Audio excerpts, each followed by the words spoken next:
America is full of intriguing, mysterious, and treacherous abandoned mines, scattered all over the country, and Texas is no exception. Some of these places may sound like the stuff of old Western tales and legends. After all, who'd imagine that there's a long-lost abandoned mine shaft that extends over 100 levels in depth and more than 3 miles in length somewhere beneath the rocky surface of the untamed mountains of West Texas? Or that the cold, winding underground tunnels of a remote quicksilver mine that once helped shape America's history still whisper faintly deep under the remote Texas desert. These places are remote, precarious, and 100% real. And today, we're setting off to explore the top 7 abandoned mines in the Lone Star State. Number 7. Mohawk Mine. The abandoned Mohawk Silver Mine is vast, deep, and treacherous, with over half a dozen gaping mine shafts and openings spread out over a span of about a couple thousand square feet,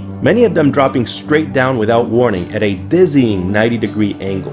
In most cases, you can't even see the bottom, and if you throw a stone down, you'll have to wait several seconds before hearing a dull, distant thud. Let's just say this mine has some serious steep falls.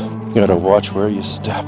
Which openings were extraction shafts and which ones were for ventilation? And what kind of long-lost old Western mining artifacts could still lie silently down there, just waiting to be discovered deep inside this vast network of treacherous tunnels leading from the dry Texas deserts outside to the dark, precarious underground world of this once promising silver extraction facility?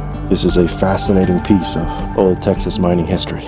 You know, the only place it seems to lead a little further is that way, but definitely really narrow, but really cool nonetheless. Every time I think I've seen everything, there's still more to encounter here. There's a lot of stuff here at the old Mohawk Mine site. Mohawk Mine was in operation from 1922 to 1934, during which time it was considered to be a relatively small-scale operation. During their work at this facility, workers gradually encountered a variety of metals and minerals, including deposits of pyrite, copper, silver, and lead. Number 6. El Paso Tin Mine. Franklin Mountain State Park boasts miles of majestic mountain ranges, abundant wildlife, and geological wonders. However, there's much more here than what first meets the eye, and if you know where to look, you'll find the entrance to another world beneath the surface as you explore the dark, winding twists and turns of the lost El Paso Tin Mines. Their story begins in the early 1900s, when the El Paso Tin Mining and Smelting Company began mining operations on the northeast slope of North Franklin Mountain from 1909 to 1915. While the mine had the distinction of being the only tin mine ever located in the US, economically it was a failure, and work was stopped in 1915 after the project yielded only 160 100-pound pigs of tin, as they were called, or ingots in other words, specifically designed and cast in the shape of a pig. Number 5. Lone Star Mine. The Lone Star Mine, located near Lajitas, Texas, was in service on and off throughout several different points during the 1910s, 40s, and 50s, and it was even reopened briefly in the early 1970s by the Texas Mercury Company before being shut down again due to decreased mercury demand. Cinnabar was the primary ore extracted from the mine, while the waste material mainly consisted of clay and calcite. Wow, look at this. Some kind of slide and a sealed mine shaft over there. They must have been using this to slide minerals down. I wonder what's up here. Today, all that remains of the Lone Star Mine's exterior are crumbling mine shafts, rails, and machinery, although there are no doubt many more lost mining artifacts and relics inside the abandoned mine's precarious underground tunnels. It's most likely some kind of mine shaft. Really cool. The mine is located on private property, although guests of a nearby lodge known as the Summit are, at least as of the time this video was created, still permitted to hike around on the property during their stay. Just make sure to stay out of the mine shafts. Number 4. Witroy Mine. The abandoned Witroy Mine is located inside Big Bend Ranch State Park, and it was in operation from 1935 to 1973. During its heyday, like many of these other mines, it was also used to mine cinnabar, which, as mentioned earlier, is used in the production of mercury. Mercury was in high demand during World War II because it's needed for things like ammunition primers and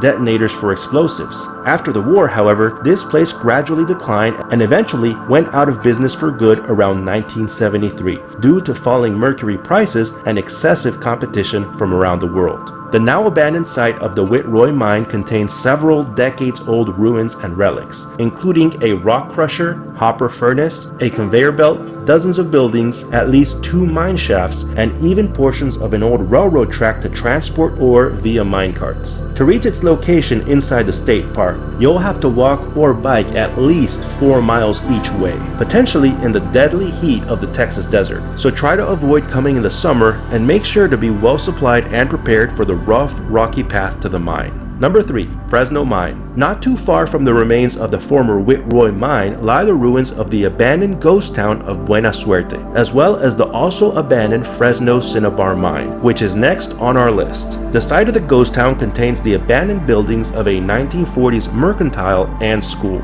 as well as the ruins of several crumbling homes. However, there was never really a permanent town here, as the settlement served mainly to provide lodging for the local miners, rather than full-time housing. Eventually, however, the town of Buena Suerte was completely abandoned when the nearby mines also went out of business. The abandoned Fresno Mine, on the other hand, located nearly adjacent to this ghost town, was in service on and off from about 1940 to 1956. Its mining operations consisted of both surface and underground workings for the extraction of cinnabar. Walking among the crumbling buildings and gaping mine shafts is like taking a trip back in time, and you can only imagine the challenges and dangers faced by the miners that worked tirelessly deep inside the dark, unstable mine shafts. The ruins of the Fresno Mine include several entrance tunnels to potential mining locations, and it's entirely possible that there could be many more undiscovered shafts that we are not aware of because of the complexity of the terrain and also because of just the sheer size of the area of operations it covered. Number 2. Mariscal Mine. For our number 2 mine on this list, we'll be heading to explore the abandoned Mariscal Mine at Big Bend National Park, Texas. This now abandoned mine once bustled as the epicenter of the Big Bend quicksilver mining economy from 1900 to 1943.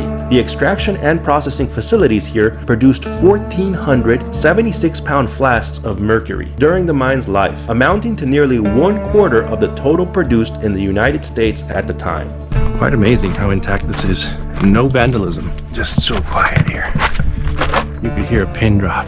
Abandoned since the 1940s and isolated by its remote location in the middle of Big Bend National Park, the Mariscal Mine is the best preserved mercury mining site in the state of Texas. The history of this mine started when the bright red mercury-bearing ore called cinnabar, which we've been covering earlier, was discovered around here in the year 1900. Soon, World War I came around, and as we've mentioned with some of the other mines, this created a demand for mercury because it was required in the manufacture of blasting caps and detonators. However, subsequent efforts to mine mercury at this site provided mixed financial results, partially due to the declining value of mercury on the market after the war ended.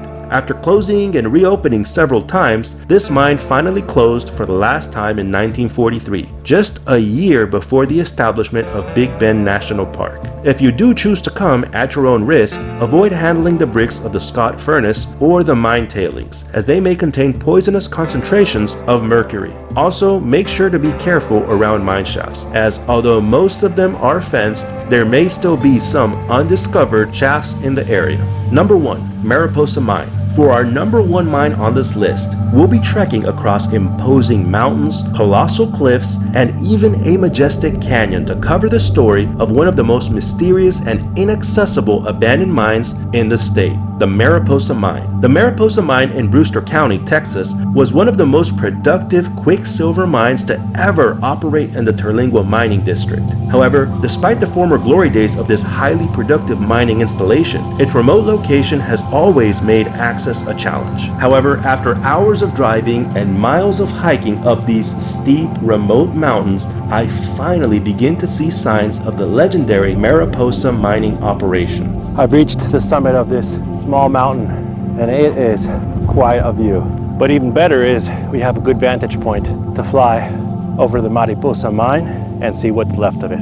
The top of the cliffs are dotted all over with the ruins of countless buildings and dwellings, sometimes in the harshest but most spectacular locations. After its founding around 1895, the Mariposa Mine produced between 20,000 and 30,000 flasks of quicksilver. The major production was before 1911, but the mine was still active during the First World War, and it was reactivated once again during the period from 1933 to 1942. In February of 1944, the Esperado Mining Company began reworking some of the old dumps and exploring an ore showing in the east wall of the mine's so-called Perry Pit. Reportedly, there's a whopping 3 miles of mining tunnels under California Hill, where the mine is located. In total, there are 121 known shafts that are over 20 feet deep, 6 that are over 100 feet deep, and 2 that are 300 feet deep or deeper. In fact, the Contratero Winze extends 200 feet below the 100 level of the mine underground. Several thousand feet of drifts and crosscuts extending from the deeper shafts explore the mineralized ground through a vertical range of about 300 feet. So, needless to say, what we can see from the surface is actually only the very tip of the iceberg, with the potential for many more artifacts and secrets to be uncovered deep down in the dark, forgotten tunnels of this massive, Texas-sized underground mining complex. Thank you so much for exploring these amazing historical gems with me. Keep in mind that these are not all of the abandoned mines in Texas, just my favorite 7, based on several factors, including their age, the history behind them, and their current condition. Do you feel like I missed something? Please feel free to share your thoughts in the comments. And don't forget to like the video and subscribe to my channel if you enjoyed the video. Again, thank you for watching, and I hope to see you on my next adventure.